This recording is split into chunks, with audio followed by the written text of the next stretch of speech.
Bonsoir à toutes et bonsoir à tous. Ah, il y a un petit décalage, c'est marrant. Euh, c'est drôle. Il y a un décalage. Je sais pas si vous voyez un décalage chez vous. C'est étonnant, ça. Je vois qu'il y a de nouvelles personnes qui sont là. C'est super. Vous allez bien. Oh là là. Euh, hop. Est-ce que si j'envoie un message, qu'est-ce que ça donne? Les messages passent bien. Le chat a l'air de fonctionner. Donc, voilà, je vais vous dire en deux mots en quoi consiste cette chaîne. En fait, on parle un peu de littérature, mais surtout du livre, puis de ce qu'on lit, en fait. Voilà. C'est très saccadé, par contre. C'est très, très saccadé. C'est bizarre. Est-ce que c'est saccadé chez vous? J'ai l'impression que je suis en dessin animé, comme ça. Il y a un problème de réseau. Le processeur a l'air bon. Bon, on va voir si ça marche pas. Dites-le moi. Alors, saccadé ici aussi. Zut alors. Un peu. Un peu beaucoup. Est-ce que Laura, tu m'entends ou pas? C'est un peu moins saccadé là. Mais quand même. J'ai l'impression que je parle et qu'il y a un écho derrière. Entre le moment où je lève la main, j'ai l'impression que si je fais ça, tac, je me suis la claque en fait. Euh, ah ouais, la claque partie. Euh, donc, qu'est-ce que je peux dire? Je peux vous dire que je suis allé à la fête de l'humain. Et c'était bizarre. J'y suis allé deux fois déjà, mais jamais en tant qu'exposant. Donc là, j'y allais pour les éditions Bas, avec mon ami Alain Léger, les éditions Apulac. On avait un grand stand. Et c'était ce qui était chouette. D'accord, il y a toujours 10 secondes de décalage. Ouais. Ce qui était très chouette, c'est qu'en fait, quand on arrive sur la fête, donc qui a changé de lieu, hein, qui est sur une base aérienne dans le sud de Paris. C'était les gens nous accueillaient par le tu. Bonjour, Antonio Game 4. Les gens nous accueillaient en nous disant tu. Et on est tellement plus habitué au tu. Tu passes pas, viens, on va trouver c'est. Enfin, ça fait vraiment. La dernière fois que j'étais allé, c'était l'année où il y avait Besançon qui se présentait au présidentiel. Et je voyais des militants du Parti communiste pleurer parce qu'ils disaient mais on peut pas, on a envie de voter Besançon, mais on peut pas ne pas voter communiste, c'est notre famille. Et c'est vrai que j'ai ressenti ça là. C'est vraiment pour ces militants et militantes vraiment une famille, le Parti communiste. Et il y a une ambiance bon enfant. Enfin, pendant 3 jours, on s'est régalé un petit peu de boue, un peu de vent le premier jour. Mais, voilà, on pataugeait un petit peu, mais c'était chouette. Et surtout des belles rencontres. Et puis, il y avait les concerts. Nous, on était tellement fatigués qu'on pouvait pas aller dans la journée. On était sur notre stand. Donc, voilà. Mais par contre, on était avenue Elsa Triolet, hein, quand le village du livre était avenue Elsa Triolet. Et à côté, il y avait des différentes bandes, des sections, des régions. Et puis là, il y avait des petits groupes de musique hyper sympas. Enfin voilà, quand j'allais fumer une cigarette, je voyais ces personnes-là. J'étais d'extrême gauche, mais ça c'était avant. Ouais, moi j'étais d'extrême gauche. Si, je sais pas si c'est de base, mais ouais, je crois que je suis un peu quand même comme ça, mais un petit peu reparti. Euh, alors c'est marrant parce que quand même, il y a quand même quelques bouquins qui sont. Après, c'est une vraie famille. Ouais, je suis d'accord. C'est vraiment très impressionnant. Il y a une entraide et ça fait du bien en fait. On peut critiquer le PC. Moi, j'ai critiqué beaucoup en tant que stalinien, etc. Mais ça, c'est les directions. C'est les directions. C'est pas les gens qui sont là. Quand il y avait avait des grèves quand ils n'avaient plus d'argent, il y avait quand même la caisse du PC qui les aidait à vivre. Hein. Faut pas oublier ça. Et ben là, j'ai fait mes courses. Hein. Ouais, je vais commencer par le premier, ça s'appelle L'anarchie ou le chaos. Alors ça, c'est marrant, parce que c'est un livre que je connais qui s'appelle Édition du Calibo. Alors, en fait, je vous mets les sources. Hein, je vous mets les sources dans le chat. Comme ça vous permet de voir un petit peu ce que c'est. Et puis, n'hésitez pas à intervenir si vous avez des bouquins euh, que vous avez lus dernièrement ou que vous voulez me conseiller. Moi, je suis mon libraire et puis on en parle. C'est assez génial. Et c'est Philippe Godard qui a écrit ce bouquin. C'est illustré par Vincent Audin. Alors, qu'est-ce que je pourrais vous faire voir celle-là Mon petit poney qui est aux cieux, voilà. Voilà, et c'est vraiment sympa parce que en fait c'est un bouquin qui fait. J'ai été voir sur le site parce que moi je connais le Calico comme éditeur jeunesse et je me suis dit mais attends, moi je veux bien que ça soit jeunesse, mais ça fait bien de se dire que des jeunes. Je te dis mais tu streams assez souvent. En général le mardi soir. Après au tout début de chat, j'ai mis le lien avec ma chaîne et j'enregistre le soir la vidéo sur YouTube et elle est sur le site le lendemain matin avec les liens des bouquins dont j'ai parlé. Voilà, comme ça permet un petit retour en arrière comme ça. Voilà. Mais à très bientôt alors, Antonio Game 4. Super, merci d'être venu. Oui, alors j'ai trouvé ça génial. Se dire à un enfant de 12 ans, on va lire ça, il va le lire. Et ça fait du bien. Enfin, moi, je suis aussi présentant, donc dans les librairies. Des fois, j'ai des bouquins jeunesse présentés, pas souvent, mais ça arrive. Et quand j'ai un libraire qui me dit ah ouais, mais là, c'est trop long pour l'enfant, je me dis attends, c'est un bouquin pour les 10 ans, et le gamin, il n'est pas capable de lire ça. Ah non, non, c'est pas vrai, en fait, c'est faux. C'est juste on lui laisse pas, on ne la tue pas à lire. Enfin, voilà. Je vous parlerai de lecture après. Et voilà, ça commence comme ça quand même. Bouquin pour les enfants de 12 ans qui ont besoin de s'émanciper par rapport à leurs parents. Abat le pouvoir, abat tous les pouvoirs. La liberté ne se mendie pas, elle se rend de Marius Jacob. Les anarchistes détestent le pouvoir et tout ce qui ressemble de près ou de loin à la domination. Donc ils préfèrent le chaos, mais ils ont compris que le pouvoir entraîne toutes sortes de conséquences très négatives sur notre vie, tant au niveau de l'individu que de la société. Un peu étymologique. Dénonçons une inexactitude lourde de conséquences. On nous apprend à l'école. Il y avait un prof là, qui était là tout à l'heure. Est-ce qu'il est revenu à FX? Ah non, il n'est plus là. Enfin, c'est un ex-prof. Hein. Il est parti. Là. On nous apprend à l'école qu'anarchie est un mot qui provient du grec ancien, anarchia, signifiant absence de pouvoir. Et de quel pouvoir, de quelle archie s'agit-il? En grec ancien, archie désigne le pouvoir au sens de prendre l'initiative quand c'est une action. Anarchia signifie donc précisément absence de celui qui marche premier, de celui qui prend l'initiative, absence de chef, pour le dire vite.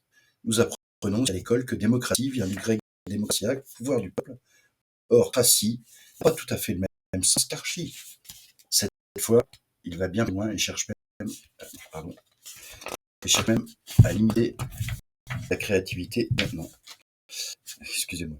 Cette fois, il s'agit du pouvoir au sens de prendre l'initiative, mais avec une nuance de sens fondamental, car la cratie suppose un pouvoir brutal, elle implique la force et même la force physique. C'est intéressant en démocratie quand même. C'est-à-dire que la cratie, c'est la force physique. La démocratie est ainsi le système dans lequel le peuple impose sa force. Pas démocratique, ça. Tandis que l'anarchie n'implique qu'une chose, nous avons tout le pouvoir de prendre l'initiative, d'être libre. Et pour cela, pas besoin de chef. Et en fait, ce qui est intéressant en plus, c'est qu'il y a des sources. Donc ça vient du dictionnaire étymologique de langue grecque, chez Klingsik, de Pierre Chantraine. Voilà. dictionnaire grec-français, le Bailly, chez Hachette. Voilà. Donc ça, c'est l'Anarchie Chaos de Philippe Godard, aux éditions du Calico, et j'étais très content de voir moi-même du Calico là-bas. Alors, j'ai... Ah ouais, ça faut que je vous dise. Je vois une éditrice qui passe, et puis on discute un petit peu sur le stand, puis elle me dit j'ai un stand derrière, je lui dis c'est quoi comme stand? Elle me dit Alfibata. Moi je connais pas. Je dis je vais aller voir pendant le salon. Et puis le dimanche, j'y vais. Et c'est ça que j'aime dans les salons du livre, en fait. C'est pas de voir les éditeurs que je connais, c'est de voir tout ce que je connais pas, découvrir. Et puis, je regarde, j'ai trouvé ce bouquin-là que je trouve génial, qui s'appelle Un autre dessin du monde. Je vous mets le lien. Et de Yann Madé. Et en fait, c'est assez drôle parce que je me dis, tiens, c'est marrant, ensemble, la tapisserie de Bayeux. Moi, je suis normand, maintenant je suis suisse, mais je suis suisse normande. Mais, mais par contre, je suis pas très loin de Bayeux, parce que je suis né à Lisieux, donc c'est Bayeux aussi.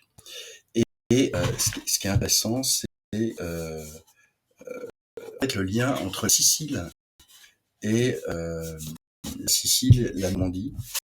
Et en fait, voilà, je vais vous lire le 4e couverture. C'est assez difficile de lire de la bande dessinée, mais je vais vous faire voir. Palerme, milieu du XIIe siècle, le géographe arabe Idrissi rédige à la demande du roi de Sicile, Roger II, l'un des plus grands traits de géographie du Moyen-Âge, la géographie de l'Occident. Afin de mener à bien ce grand dessein, la cour entière est mobilisée, scribes, calligraphes, voyageurs, émissaires, partis récolter des informations à travers l'ensemble du monde connu. Ainsi, Paul de Badour Franc et Élan calligraphe berbère se lancent-ils dans un périple qui, du Mont Saint-Michel à Béjaïa, les mènera à observer les œuvres artistiques et architecturales de leur époque, ainsi que les coutumes et les bouleversements du monde médiéval sur les rives de la Méditerranée. Croisés sorcières, marins chevaliers, côtoient dans ces planches tapisseries de Bayeux, la statuaire romane et les fresques des cathédrales, les enluminures ou encore les peintures rupestres. Et je trouve ça, et la fin, c'est dessine le monde, n'est-ce pas au fond une manière de l'embellir. Et je trouve que ces dessins sont vraiment très très beaux. Je vous fais je trouve ça chouette. Je lis pas énormément de bande dessinée, j'en ai lu énormément, mais et puis en fait, Yann Madé, il était à cheval sur 2 éditeurs, enfin à cheval, je vais pas dire ça comme ça. Mais sur sa table, il y a des livres de 2 maisons d'édition, et il y avait des livres des éditions Jargil. Alors, où est-ce que j'ai mis ça? Jargil, ça s'écrit J-A-R-G.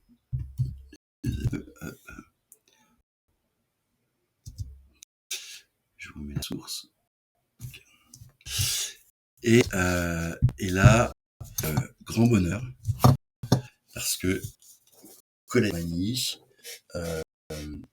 je disais dessinateur, je disais, moi, Colette Magny, je pense que c'est certainement le plus beau concert que j'ai jamais vu. Enfin, j'ai vu Zappa, j'ai vu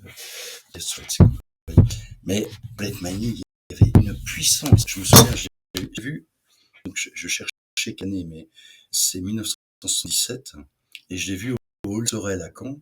Je crois que le Hall Sorel est démoli maintenant. En fait, du lycée Malherbe, c'est pour les personnes qui connaissent. Et c'était un hall où il y avait aussi pas mal de réunions politiques. Voilà. Donc, et je me souviens de Colette Magny rentrant dans la salle, et elle rentre une prestance assez incroyable, puis de sa voix très grave, très forte. Elle commence à chanter Mélocotone. Et elle approche son piano et puis c'était des frissons partout. Je sais pas si l'une ou l'autre a déjà écouté Colette Mani en concert. Bon, en CD ou c'est pas mal non plus, hein, mais il doit exister des vidéos de Colette Mani en concert. J'imagine. C'est une puissance incroyable. Puis une femme avec des idées que j'aimais déjà beaucoup et que j'aime toujours. Donc voilà, moi c'était pas. Je sais plus comment il a dit notre ami tout à l'heure. J'étais extrême gauche de bas avant. Et ça c'est avant. Mais en fait, moi, Colette Mani, ça c'était avant, ça c'est toujours maintenant. Et ce qui est intéressant dans ce bouquin, alors bon, je sais pas si vraiment le dessinateur me connaît vraiment, parce qu'il allait Pascal une petite chanson. Clairement, si vous m'entendiez chanter, heureusement que surtout il faut chanter parce que sinon ce serait terrible. Si vous m'entendiez chanter, vous partiriez. Ah ouais, j'ai trouvé une tasse de circonstance en fait. Regardez ça. Bloc dans l'Ouest. À Bloc d'Ouest, voilà. À l'Est-Braise. Suivant. Et j'ai pris en fait, il y a le récit de la manière dont il écrivait ses chansons, et puis aussi une petite explication de texte de ses chansons dans les BD. Mais c'est vraiment vraiment chouette. Et là, il y a une chanson que je trouve magnifique. Et je ne vais pas vous la chanter, mais je vais vous lire le texte. Ça s'intitule « Je suis majeur ». Par une musique Colette Mani, 1964. La manière de Kino Mafalda, 1964-1973. Non, c'est pas possible ça.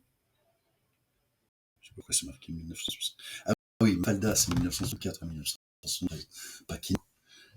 Kino, il avait plus de 9 ans qu'il est mort. Je suis majeur. Dimant, la maîtresse, elle a dit un tiers du monde meurt de faim. C'est pas possible. Elle s'est trompée.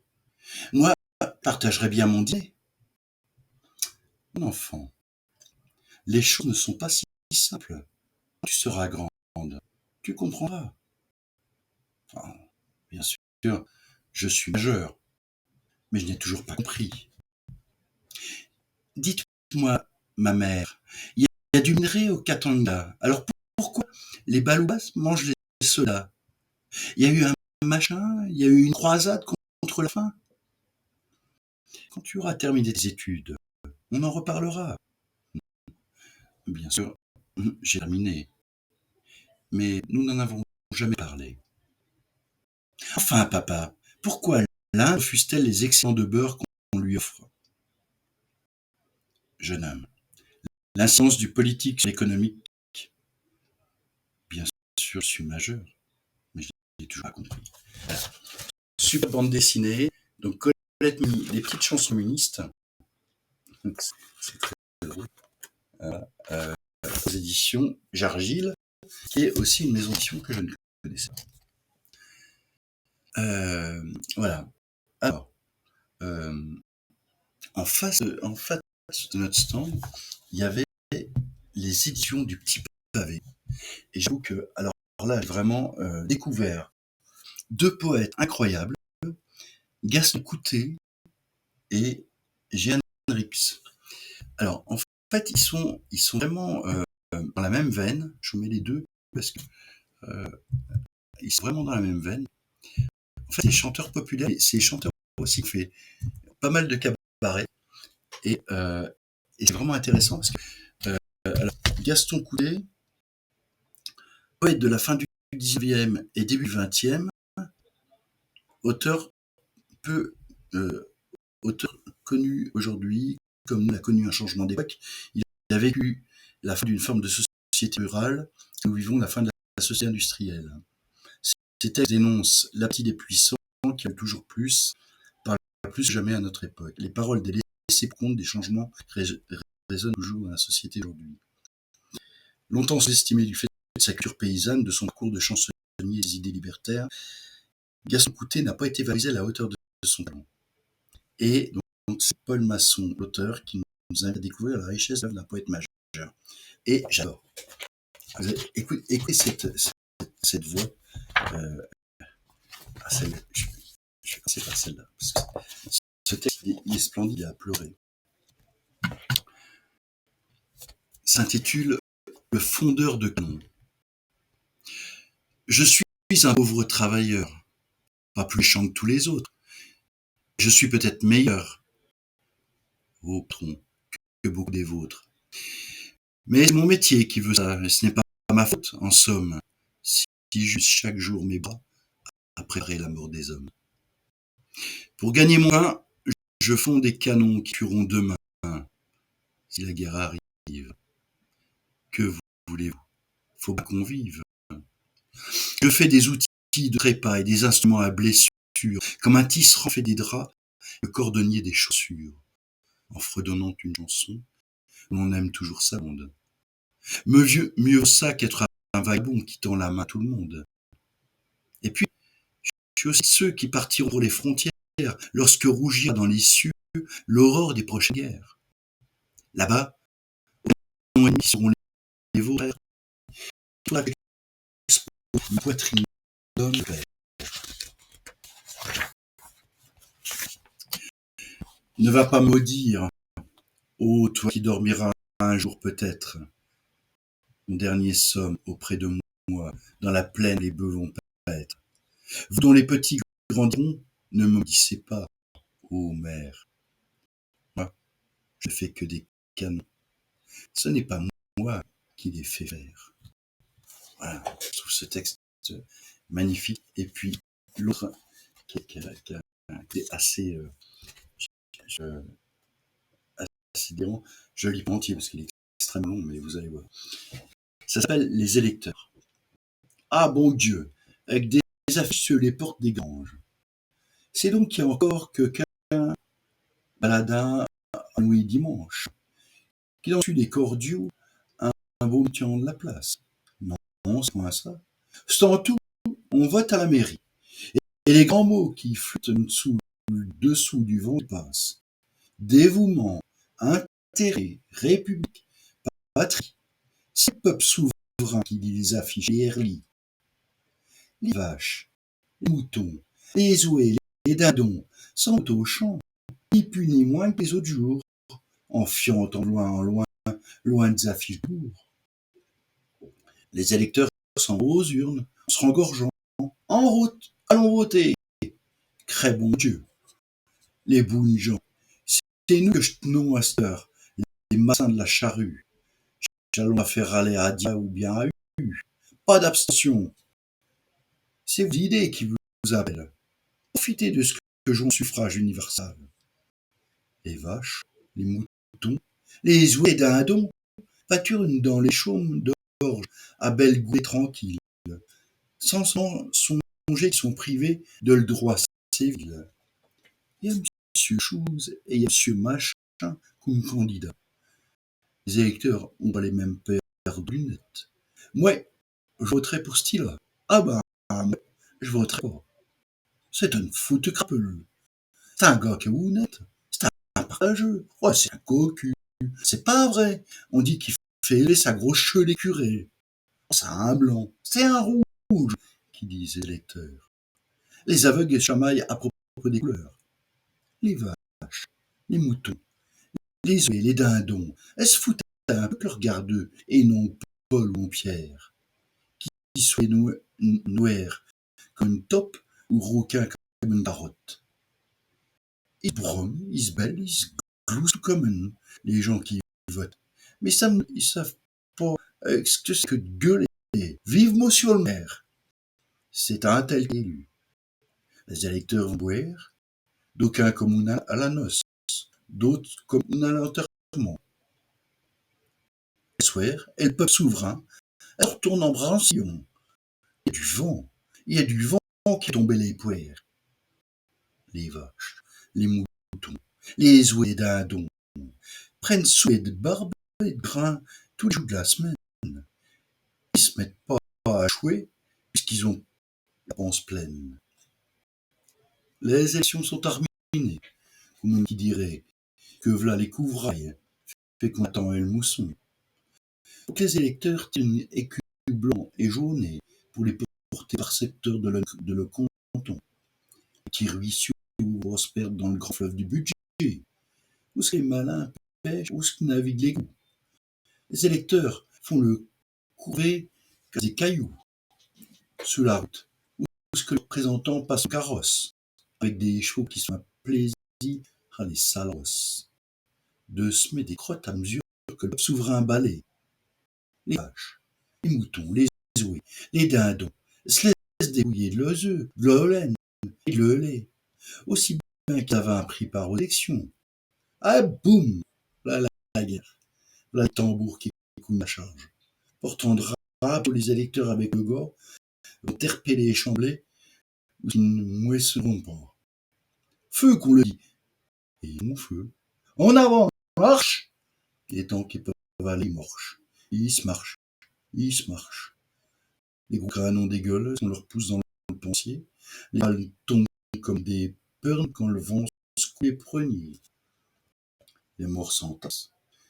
Et sous eux, le sang coule comme du vin. Quand troué, 4 poules solides, sarne la vis à poursuivre. À v'là du pâté. V'là du pâté souverain. Les vaches, les moutons, les ouets, les dindons. Pour le compte aux farmiers, laisse servir la pio. Tout bonnement, Dieu, sans tambour ni rapio. Et voilà. Pourtant, la bête se laisse pas faire des fouets. Du coup, elle est aux yeux énorme et sans nu de la batouée. Les pauvres électeurs sont pas des bêtes comme d'autres. Quand le temps est à l'orage et le vent à la révolte, ils votent. J'adore. Gaston Coutet, poète libertaire, c'est waouh, c'est quelque chose, quoi. Je sais pas si vous avez aimé. Moi, je suis très fan. J'aimerais bien. J'ai pas eu le temps quand je suis rentré. Je suis rentré quand le jour, on est mardi. Je suis rentré. Ah bah c'est hier. Voilà. Je suis rentré hier et puis j'ai commencé à faire ma tournée dans les librairies de Suisse romande aujourd'hui, donc j'ai pas pu lire tout le livre. Hein. Et j'avoue, pendant le week-end, le soir, je dormais peu, mais je dormais. Alors, avant de vous lire, si je vais continuer avec l'heure populaire, parce que Jeanne Rictus, on est vraiment dans le même esprit, et c'est très beau, c'est toujours le langage populaire. Si il y en a qui ont suivi les derniers tweets, j'ai parlé, quand j'ai fait le tweet sur la guerre de 14, j'ai parlé de Marc Stéphane. Marc Stéphane, il avait écrit sur le trimeur, et ceux du trimar, c'est une langue comme ça, c'est l'argot, et c'est vraiment intéressant. Moi, j'ai beaucoup. Et là, moi, je trouve qu'on sent l'unité. Ça m'a fait drôle parce que tout d'un coup, je me suis dit, fête de l'humanité, bien sûr. On parle de la fête de l'humain. La fête de l'humanité, il y avait l'humanité ce week-end. Berceuse pour un pas de chance. Dôme petio, dôme à totot. Te vient d'effondrer sur le crottoir, comme un bestiau à l'abattoir, ou comme un qui s'en ribote. Un vlan, nip de fieux, flotte, un mort. Les passants en cause, c'est une syncope. Faudrait le poser chez Pharmacope. Toi, tu causes pas, puisque t'es mort. Un monsieur qui a un beau d'hostie. Oh, je la connais, c'est du chier. Toi, tu ostines à faire la hausse, et tu t'es, puisque t'es claqué. Ton bloom pisseux roulé à terre, ta plure, tes tifs en escalier, tes sorts qui montrent tes goûts de pied, font croire que t'es pas un milliardaire. Voyons un peu ce qui t'a pris. On t'ève, on ouvre ta quinquette, là qu'on voit que t'avais plus d'iquette, et que les boyaux sont vert gris. Oh, ça fait voir que t'es crevé. Chacun se ziote avec malaise. Oh, le monsieur, lui, il se à l'anglaise. Du temps qu'on t'a recouché sur le pavé. Ah, dos, contemplant. Dos, mademoiselle. De loin, léger comme des gazelles, de ses joues s'était essoufflé. La gueule pleine de circuler. Ah, t'as de la veine d'être cuit autrement. T'as de la, non, t'as de la veine d'être cuit. Autrement, qu'est-ce qu'on te passerait dans le genre mondial pour t'apprendre à faire du scandale et causer des rassemblements? Comment un pauvre vieux en plein Paris, à 2 pas des chouettes de venture, t'es comme ces fauteuils de nourriture? Pas possible. C'était un pari. Tu sauras que c'est pas comme il faut. Ça se fait pas en notre temps de lumière. Et que ceux qui disent le contraire, c'est de la reine d'Anard et de Bono. T'as donc pas pu te mettre huissier, proprio, barbeau, financier, employer ton existence à rester parmi les pas de chance. Sûr qu'avant d'en arriver là, t'as dû te cogner à un des seuils. Plus d'une fois resté chocolat avant de vider le cœur en deuil. C'est donc ça que t'as pas l'air content, que t'as su la tronche à mauvais rire. En sombrant quoi, c'est que t'as pas pu te dire si la mort t'en a laissé le temps. Tu t'es peut-être bien revu, petit gars, quand au retour de l'atelier, ton papa te prenait dans ses bras en te disant oui, mon salé, autant de première que neutre, ou ta maman sous les pieds, t'appelant mon trésor, mon roi, mon sien, mon loup, ma tote.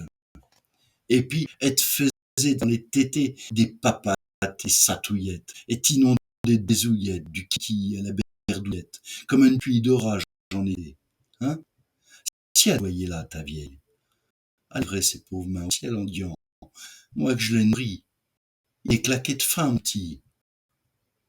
Maintenant, t'as peut-être jamais rien eu que la solitude et la peine. T'as peut-être jamais tété, glu, que le téton mou de la déveine. Bah, à présent, oh, ma filleule, quoi que t'aies pleuré, quoi que t'aies souffert, te voilà sorti de notre enfer. T'es arrivé, tu te fous de notre gueule. Avec une bonne grâce kiss, les flics te lèvent à hauteur et te balancent comme une marquise autrefois en chaise à porteur. Et même qui t'emportent au petit trot, t'aurais truffé de coups de bol ou de gifs, si t'avais fait grève ou de bif, ou fait à l'œil chez Bistrot. Les passants qui sont encore émus, sans chacun leurs affaires. Tout à l'heure, ils n'y pensaient guère. À l'instant, ils n'y penseront plus. Adieu, mon petit, part pour la morgue. Tout ne peut pas, évidemment, se procurer pour son enterrement les griffetons, la grand-messe et l'orgue. Mais si des fois, tu vas aux cieux, et que tu t'y butes dans le Fils de Dieu, au nom de nos maigres remords, n'y raconte pas comment t'es mort. N'y dis pas, j'arrive à Paris, moi, Seigneur, qui était votre image. Voilà comment on vous rend hommage. Regardez mes bouilles pourries. Le turbin ma jeunesse, ma santé, ma joie, mes désirs, et Vioc m'a laissé moisir seul et nu devant la richesse. Et quant à ces gars économes, j'ai demandé un peu de pain ou de pèse. Ils me citaient les droits de l'homme et m'ont chanté la Marseillaise. Ouais, alors clairement, Paul Masson, Rictus, découvrez ça, c'est aux éditions du Pavé. Moi, je suis très, très fan de ça. Qu'est-ce que vous avez eu, vous, cette semaine? Qui est-ce qui est là? Je regarde. Allez, hop. Ah, mais il y a plein de belles personnes. Je ne connais pas. Alors, faut parler. Dites-moi d'où vous êtes. Je suis à Lausanne, mais en fait, enfin, près de Lausanne, ça n'a pas grande importance. Mais c'est peut-être pas d'importance où vous êtes. Ah oui, il y avait un truc. Ah oui, alors. C'est drôle. Enfin, très drôle. Les rencontres. Je vous ai dit qu'il y avait plein de rencontres avec de l'UMA. Et j'ai trouvé des gens incroyables.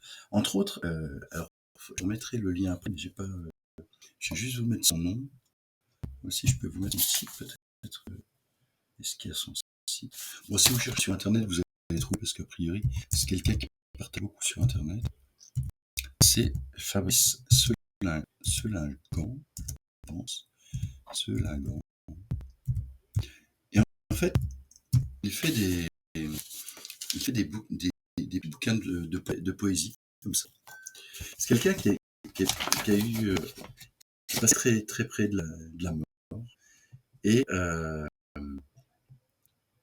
qui fait des poèmes comme ça, qui les partage. Et je sais plus comment il fait, je crois que c'est par les eaux. Et en fait, il rencontre plein de gens, et puis ses poèmes circulent. Et il est vachement content, et c'est chouette.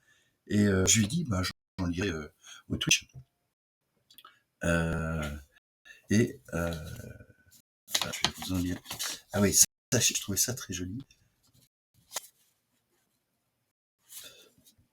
Alors, il y a celui-là. Et puis, et c'est bon parce qu'il fait ça avec une copieuse, avec il illustre aussi. C'est sympa. Où est-ce que j'ai lu? C'est là. Alors, artiste inconnu, des fois. Sinon. Voilà, celui-là. Je cultive des mots si vivants que parfois l'un s'échappe tôt, reprenant sa liberté, décidant par lui-même. Là, il s'aperçoit qu'il peut poétiser seul, avec fierté. Verbe. Même quand tout soudain vous exprimez la passion fulgurante de toute vie, le besoin manifeste de danse rythmée, pulsation folle qui a l'amour qu'on vit, alternance, pouls, l'âme en admiration, cœur plein chant, vous faites au son, mille coupures, flamme de la syncope, apnée du souffle pur, pas chaloupé et ample respiration. Il cultive des mots si vivants que parfois l'un s'échappe tôt, reprenant sa liberté, décidant par lui-même, là, il s'aperçoit qu'il qu'il peut poétiser seul avec fierté. Voilà. Euh, allez voir. Ah oui, voilà, il y a un Facebook qui s'appelle Céline Gand Faris. Laissez un message sur la page, dans un commentaire sous un poème. Voilà, bah, j'irai voir sa page Facebook, je n'ai pas encore eu le temps d'aller voir. Mais c'est assez sympa. Et puis, alors, pas loin de notre stand, il y avait un livre que je ne connaissais pas du tout. J'ai regardé, puis je me dis, tiens, c'est marrant, les armes philosophiques. Je ne connais pas du tout cet éditeur-là. Et en fait, c'est pas les armes philosophiques, c'est une collection. C'est surprenant parce qu'il y a pas le nom de l'éditeur sur le bouquin. C'est à l'arrière qu'on découvre que ce sont les Atlantiques déchaînés. Là, ça, c'est le nom de l'éditeur. Et je me suis dit, manuel pour lecteurs sauvages déchaînés, ça doit quand même pas être mal. Alors, je vous mets le lien. Et je vais vous mettre deux petits extraits que je trouve. Alors, j'ai commencé, hein, je suis loin d'avoir fini. Et je trouve ça assez génial.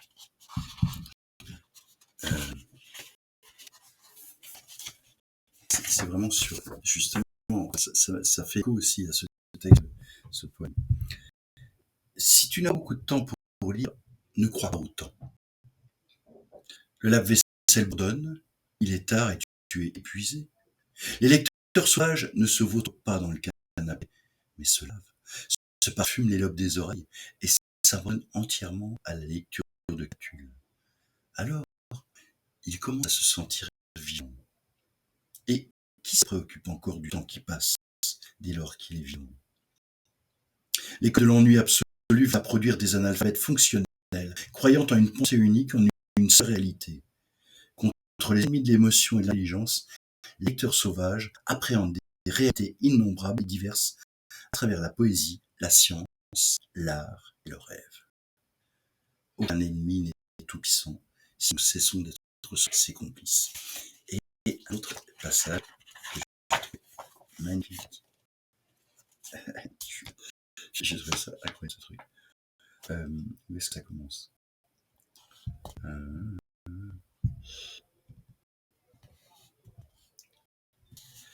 En fait, c'est sur le temps. Voilà, en fait, vous croyez? Vous trouvez vraiment cela étrange de lire Guerre épée dans le métro? Bon, après tout, j'en sais rien, vous avez peut-être raison. Peut-être que cette habitude de lire seulement en train ou le métro n'est pas tout à fait normale. Enfin, ma Guerre épée, j'ai presque terminé. Maintenant, je vais lire tous les romans de Kundera, tout Seigneur, tout de Hilo et tout de Tchekhov. En fait, le problème, c'est que quand je suis chez moi, je n'arrive pas à lire. Je me déconcentre. Je n'ai jamais le temps. J'ai toujours un message à envoyer, un truc inutile à mettre dans le panier d'achat d'un site qui propose des promos dingues. Puis je dois le vider parce que les promos n'étaient pas si bien que ça. Et puis je remplis à nouveau parce que je résiste pas et puis je regrette de ne pas avoir résisté. Et les téléphones, bon sang. Ici, les téléphones vibrent et sonnent en permanence. Pour moi, pour mes enfants, pour ma femme, parce que quelqu'un s'est garé dans l'hiver et s'est trompé de numéro. Et le précieux moment que je m'étais octroyé s'envole en poussière, disparaît. Même si je n'ai rien à faire, j'ai la sensation de devoir encore faire quelque chose avant de pouvoir me consacrer à ce que j'aime vraiment. Alors, j'éteins mon téléphone, la main tremblante, et je reste là, hébété et effrayé. Bon sang, désactiver la sonnerie n'a servi à rien. À peine 2 minutes se sont écoulées, je commence à penser à A qui aurait pu m'écrire, à R qui ne répond pas à mon message. Je me sens nerveux parce que je suis persuadé que le silence de G signifie que le travail que j'ai fait ne va pas. Et j'entends les longs sifflements et couinements de chaque caisse, de chaque immeuble, de chaque planète qui m'oppresse. Mais pire, ce n'est pas cela, non. Le pire, c'est justement quand tout semble parfait et qu'arrive l'heure où enfin je me trouve seul avec moi-même et avec mon livre. N'avez-vous jamais ressenti cela? J'ai un temps infini devant moi. Tout semble propice pour que je puisse me recueillir et m'abonner à la lecture. Mais il y a quelque chose qui palpite au fond de ma gorge et raidit les muscles de mon estomac, comme si un danger imminent s'approchait. Et puis l'esprit tentateur se met à susurrer ma tête. Pourquoi veux-tu lire? Aujourd'hui, il y a Internet. Les politiciens ne lisent pas. Et ils deviennent ministres. Et même Premier ministre. Ne perdra ton temps dans ces vieilleries. La lecture, c'est dépassé. Penser, c'est fatigant. Tu es fatigué, tu vas te détendre. Tu peux textoter avec quelqu'un, partir en vacances, ou prendre un anxiolytique et dormir, dormir, dormir. Alors, dans un dernier sursaut de révolte, je tape du pied, mais ça ne sert à rien, il n'y a personne autour de moi. La solitude est brusquement devenue un bruit étranger dans ma tête, et mon corps m'ennuie. J'ai les paupières lourdes. Et si je commence à m'assoupir, je me réveille en sursaut, me mets à penser, et je pense toujours à de terribles choses. Alors, je me lève. Terriblement soif, mes frissons d'angoisse me saisissent si fortement que je ne comprends même plus ce que je fais là, un verre vide à la main. Je suis seul, mais j'ai l'impression d'être surveillé par une vieille folle qui m'espionne avec méchanceté.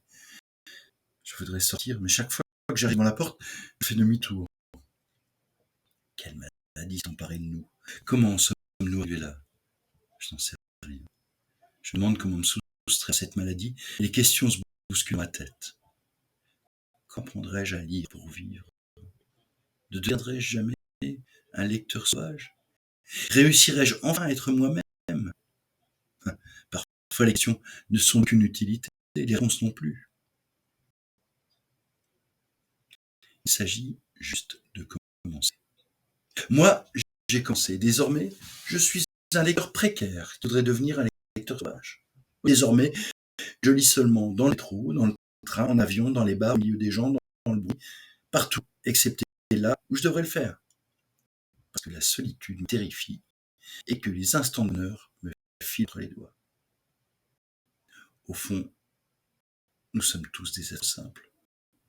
Nous ne désirons pas de grandes choses, juste des choses élémentaires. Une femme, un homme qui nous octroie le luxe d'aimer, ce cadeau inestimable qui consiste à ne plus mesurer le temps qui passe lorsque l'on est ensemble. Ce songe des jours où chaque geste, chaque regard, chaque silence semble éclairé par une lumière secrète. Et puis, nous voulons des amis avec lesquels dire des balivernes, ou partager le même silence, rire, boire sans nous ennuyer, comme si le désir de chacun démultipliait le plaisir de tous. Et nous ne voulons pas travailler pour vivre, ou vivre pour travailler, mais être créatifs et joyeux en travaillant, comme des enfants absorbés par leur jeu pour l'éternité. Des choses simples, n'est-ce pas? Et pourtant, j'ai la sensation de ne jamais les avoir connues, ou de ne plus m'en souvenir. Permettez-moi d'être sincère. Je lis en vérité pour retrouver le chemin qui mène à la vraie vie, là où cela vaut la peine d'aller. C'est pour cela que la lecture me fait frissonner de plaisir jusqu'aux omoplates, et que je retiens mon souffle à chaque phrase. Je sais que ces phrases sont là pour moi, pour me rappeler que je ne suis pas mort à l'intérieur, pour me dire que je peux encore trouver la sortie de la vie. Voilà. Alors tout le texte est comme ça. C'est un texte magnifique qui est de Giuseppe Montesano, qui est traduit de l'italien par Clément Van Québec. Et en plus, la mise en page est très belle. Et l'auteur a écrit 2 bouquins chez Mété, dans le corps de l'Aple, avec une traduction de Compagnie, et Cette vie mensongère avec le même traducteur, 2001 et 2005. Et puis il a écrit plein de bouquins dans des maisons d'édition. Allez, je suis à page 50. Voilà. Alors, j'ai rencontré une autre personne. Là, c'est quelqu'un d'incroyable. En fait, on a commencé à discuter autour des communs. Il disait qu'il était très intéressé par les communs, donc je lui ai parlé de savoir commun, qui est un collectif qui travaille autour des communs de la connaissance. Et puis il m'a dit je repasserai. Et puis je crois que c'est le lendemain ou l'après-midi, il est repassé. Et puis il m'a offert ce truc qu'il fait. Alors, comment je peux vous mettre est-ce qu'il y a un lien? Son nom en fait c'est François Bail.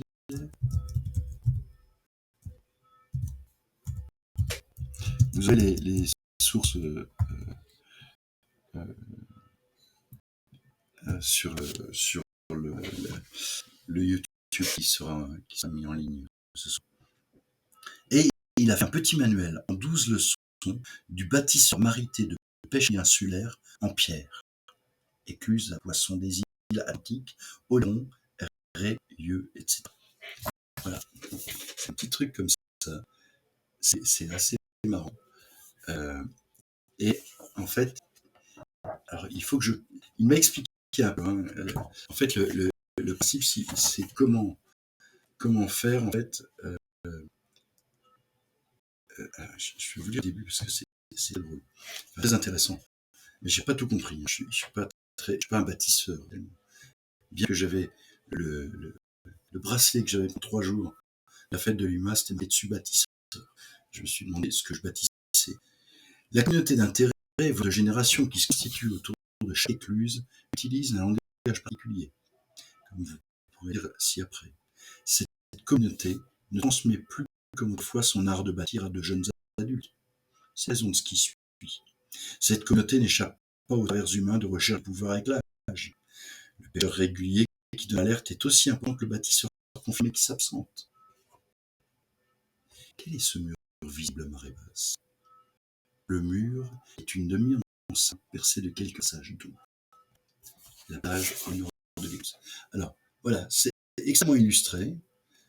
En fait, je lui dis, il y a une adresse mail sur le petit. Et je dis, Académie, avec prof de sciences. Voilà. Et en fait, c'est comment qu'en fait empêcher de l'eau qui va déborder, qui va déborder les écluses, d'après ce que j'ai compris. Mais il y a tout un glossaire à la fin. Voilà. Là, vous avez tout un glossaire sur la dernière page.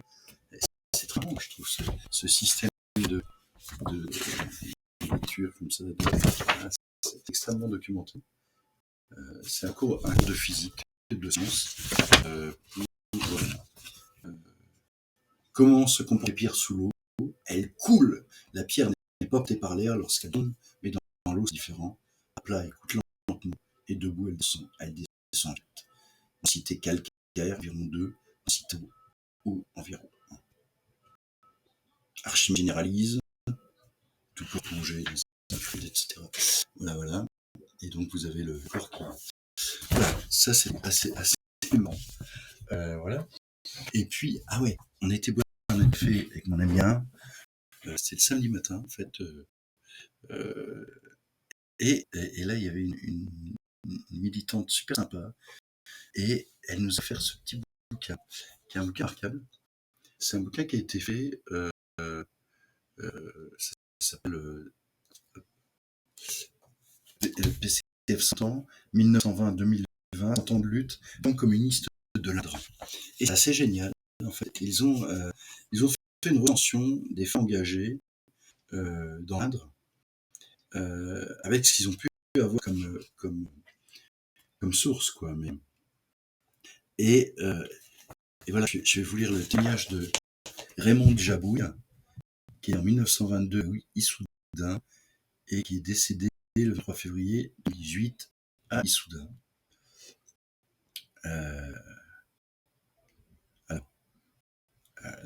Son frère Jean est très important dans sa vie, d'autant qu'ils avaient eu deux sœurs, Marcel et Jeanne, mortes en bas âge. Raymond fait un apprentissage ouvrière dans une entreprise de confection de chemises et adhère avec son frère Jean aux Jeunesses communistes. La rédaction politique est faite par grand-père Jean Jabouille, syndicaliste socialiste avant la Première Guerre mondiale et communiste après le congrès de Tours 1920. En septembre 1939, Raymond a 17 ans, la déclaration de guerre est suivie de la dissolution du PCF et des organisations proches. Dès la dissolution du PCF, entré dans la clandestinité de ses dirigeants, l'UJFF,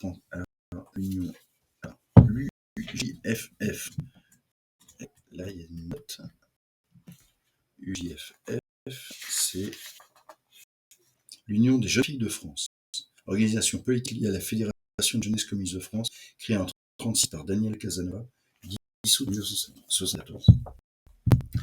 JFF prend leur rôle. 1941, différents extraits de ces témoignages. Écoutez ça comme c'est impressionnant. J'ai été arrêté à 18 ans par la police française, puis incarcéré à Châteauroux et à Clermont-Ferrand jusqu'en septembre. Déféré dans des juges militaires, bénéficié d'un non-lieu. Je suis revenu travailler dans la ville. Au moment de mon arrestation, je passe la nuit sous Beffroi d'Issoudun. Beffroi qui accueille, en temps normal, les sans-abri. Derrière moi, c'est une meurtrière. J'entends quelqu'un prononcer mon prénom et me dire qu'un casse-croûte est posé pour moi sur le rebord de la meurtrière. Cette personne est restée anonyme. Cette période me colle à la peau. On ne peut pas s'en dépasser. Je fais encore des cauchemars. Certains jeunes soudain ne vont pas partir en Allemagne au service obligatoire. J'ai pu, grâce à mon frère, les faire passer dans les mails corésiens. Le non-lieu dont parle Raymond est en lien avec l'anecdote qu'elle racontait. Son père a été séparé des militants communistes hommes arrêtés en même temps qu'elle. Elle a eu un juge d'instruction plus compréhensif. Celui-ci lui aurait laissé entendre qu'il espérait que sa fille en aurait autant. Elle revient soudain où ses grands-parents la mettent sous clé dans leur monde chino pour lui éviter de prendre des risques. Mais cela ne l'empêche pas de conserver des contacts avec la résistance, même si elle se fait surveiller par la police. Nous formions de petits groupes fabriquant des affichettes en colle avec de la farine que nous plaquions sur les murs la nuit venue. Nos textes dénonçaient la collaboration, réclamaient du ravitaillement rare sur nos territoires, des cantines pour les écoliers du charbon. Les moyens étaient limités puisque le papier pour renéoter, l'encre à stencil, les carbones n'étaient déjà plus en libre.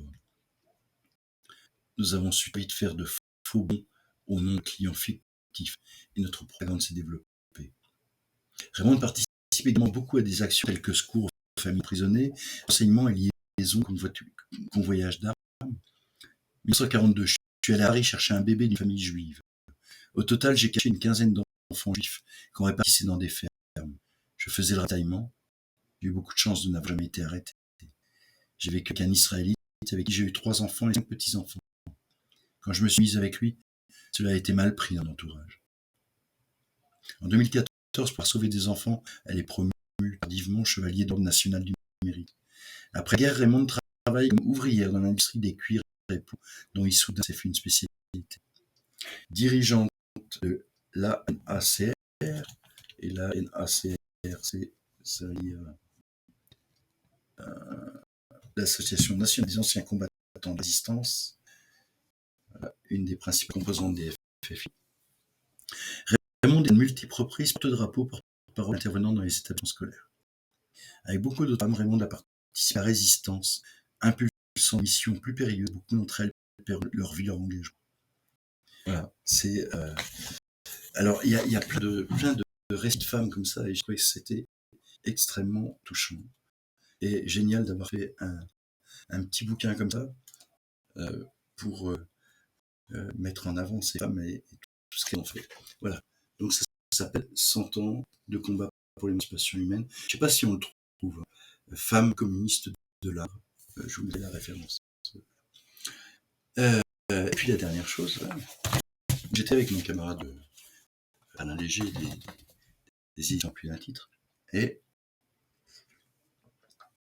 il y a un bouquin qui devrait sortir avec un texte de Chamoiseau, et Chamoiseau vient au mois de novembre en France. Je sais plus comment, enfin, c'est fin novembre. Ça va être un mois très chargé, entre ça et l'autre livre. Ça.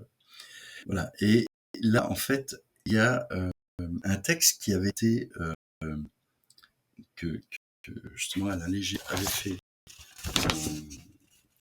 en facsimilé, qui est le manifeste pour les produits de haute nécessité, qui est ce texte des produits qui a été fait par Ernest Breuer, Patrick Chamoiseau, Serge Demy, Gérard Delveur, Édouard Glissant, Guillaume Pijat de Gurbet, Olivier Portecotte, Olivier Pullard et Jean-Claude William. Et en fait, c'est au moment où il y a eu les grandes grèves en Martinique, Guyane et Réunion. Et ce texte, écoutez, c'est en solidarité pleine et sous réserve aucune que nous saluons le profond mouvement social qui s'est installé en Guadeloupe, puis en Martinique, et qui tend à se répandre à Guyane et à la Réunion. Aucune revendication n'est légitime, aucune n'est irrationnelle en soi, et surtout pas plus de mesure que les rouages du système auquel elle se confronte. Aucune ne saurait donc être négligée dans ce qu'elle représente, dans ce qu'elle implique en relation avec l'ensemble des autres revendications. La force de ce mouvement est d'avoir su organiser sur une même base ce qui jusqu'alors s'était vu disjoint, voire isolé dans la cécité catégorielle.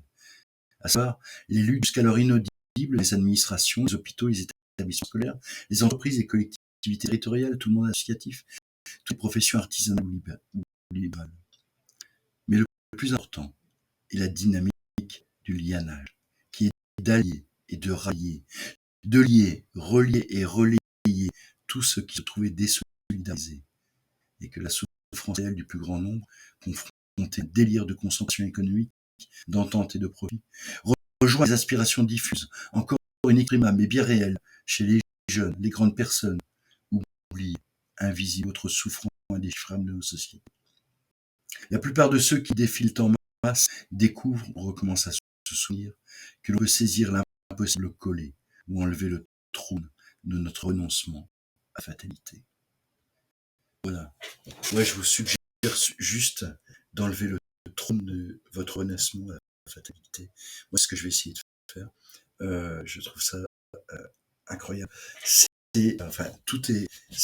un texte qui fait 4 pages, qui est incroyable. Il a été publié le 16 février 2009 et qui termine comme ça.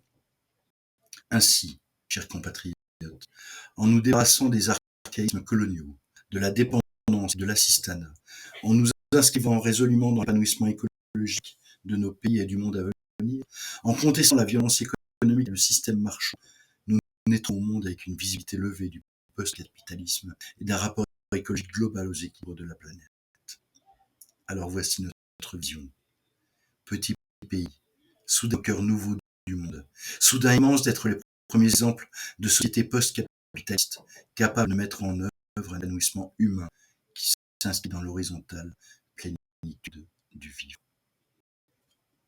Et voilà. Eh bien, écoutez, je vous souhaite une belle fin de soirée. Je vous embrasse. Et puis, je vous dis à mardi. Puis, merci d'avoir été là.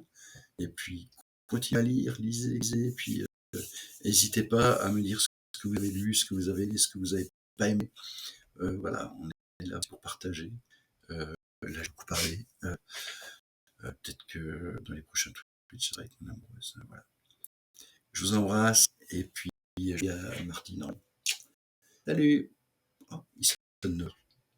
Incroyable.